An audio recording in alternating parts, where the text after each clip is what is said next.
Ya kuwakaribisheni ninyi nyote ambao mnaendelea kuungana na sisi katika live hii. Mungu aendelee kuwabariki sana.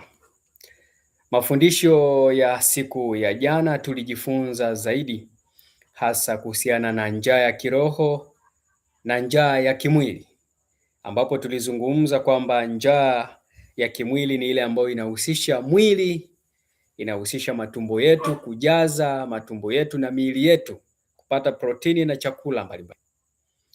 Kwa hivyo basi inatuhitaji sana kuendelea kuimarisha sana roho zetu.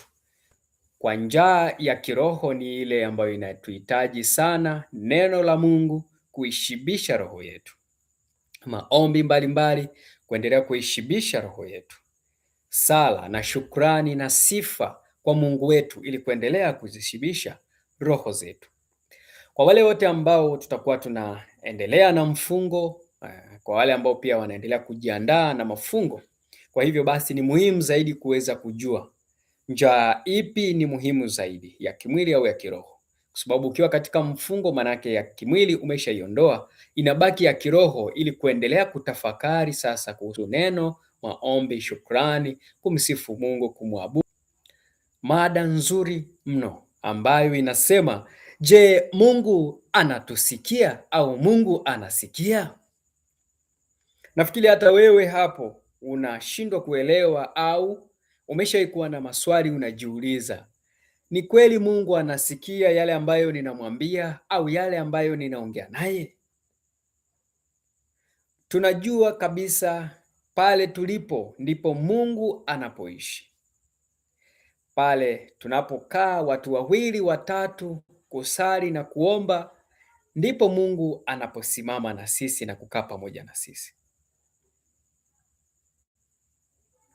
Kwa hivyo basi tunajiuliza, kuna swali moja tunajiuliza. Je, Mungu anasikia? Mungu anatusikia?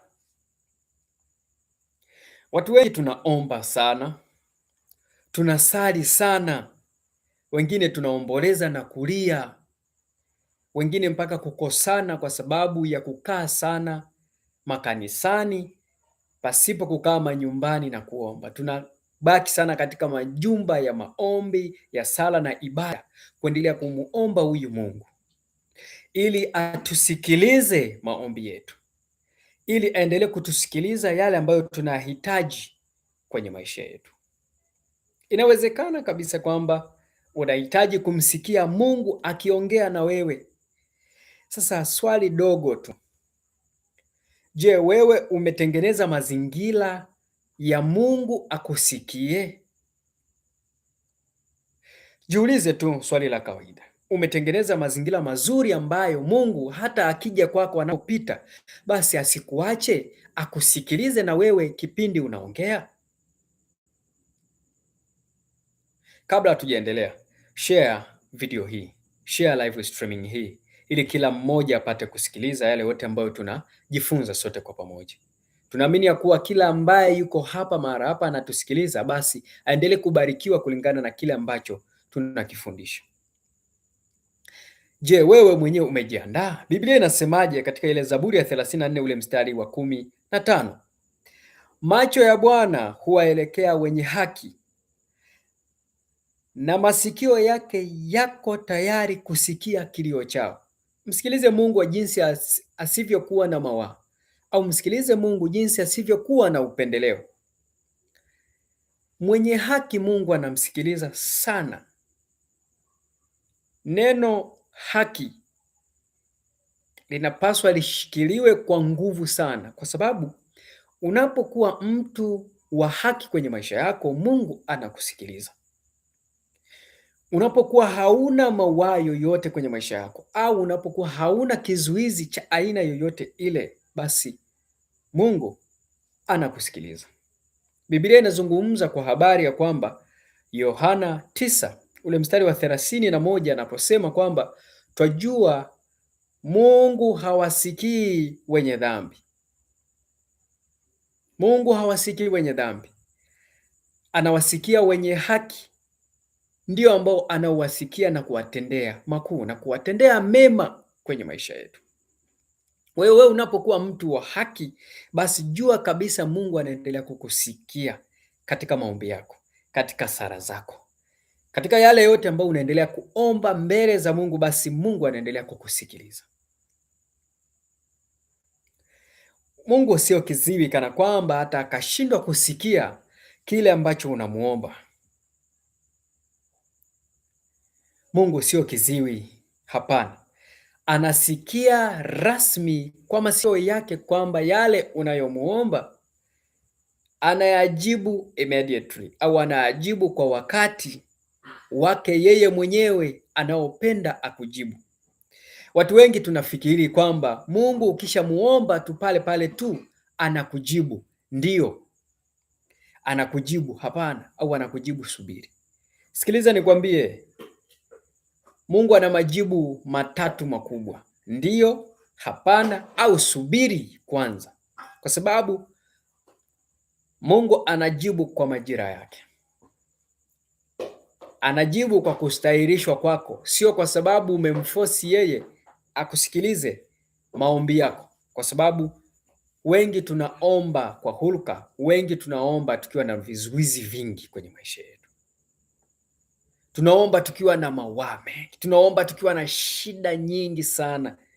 Tunataka Mungu atusikie. Ni kweli tunahitaji Mungu atusikilize, lakini je, umejiandaaje? Umeuandaaje moyo wako ili Mungu atakapokuja akute kuwa kuna haki ya kumsikiliza? Mungu asinipite katika sala zangu, Mungu asinipite katika maombi yangu, Mungu asinipite. Wengi tunapendelea sana ule wimbo wanasema, Bwana usinipite, usinipite unapowadhuru wengine, nami naomba Bwana usinipite. Kwa nini? Kwa sababu tunahitaji Mungu atusikilize. Tunahitaji Mungu ayaangalie matatizo yetu, aangalie vilio vyetu na kulia kwetu na majonzi yetu, ayasikilize kwa kina, ayajibu kwa upole. Biblia inazungumza kwa habari ya kwamba Yohane 7 ule mstari wa 6 anasema, wakati wangu haujafika bado. Yaani kuna wakati wa Mungu katika maisha yako. Tambua kabisa kwamba upo wakati wa Mungu kwenye maisha yako. Unaweza ukaomba leo, unaweza ukaomba kesho, unaweza ukaomba kesho kutu, lakini Mungu anauangalia sana moyo wako. Anauangalia sana moyo kuliko sauti ambayo unampelekea kile inapoitolewa, kuliko yale maombi ambayo unaendelea kuyafanya kile inapoitolewa. Mungu anausikiliza sana huo moyo wako. Biblia inazungumza kwa habari ya kwamba linda sana moyo wako, maana huko ndiko ambako inakotoka chemchem ya uzima. Uzima kwenye nini? Kwenye kile unachokiomba kuna uzima pale. Kwenye yale mahitaji yako kuna uzima pale, ambapo unakihitaji kile kitu kwenye maisha yako.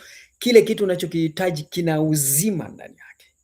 Kile kitu unachokiomba kina uzima ndani yake. Kwa hivyo moyo wako inabidi ulinde sana, ili unachokiomba kiwe na uzima, hata mbele za Mungu anapokisikia, basi haki yako ikatendeke. Mungu husikia vilio vya toba sana. Unapokuwa wewe ni mtu wa toba kwenye maisha yako, hata huachilia nguvu yake ishuke kukuondoa katika hizo dhambi zako ambazo unazifanya, na kuhakikisha anakuweka katika haki yake, kukuimarisha kiroho hata kimwili. Moyo uliovunjika na kunyenyekea, Mungu hata udharau hata siku moja. Zaburi 51 ule mstari wa 17. Toba ya kweli kwenye maisha yako ni muhimu sana, ili kuhakikisha Mungu anakusikiliza.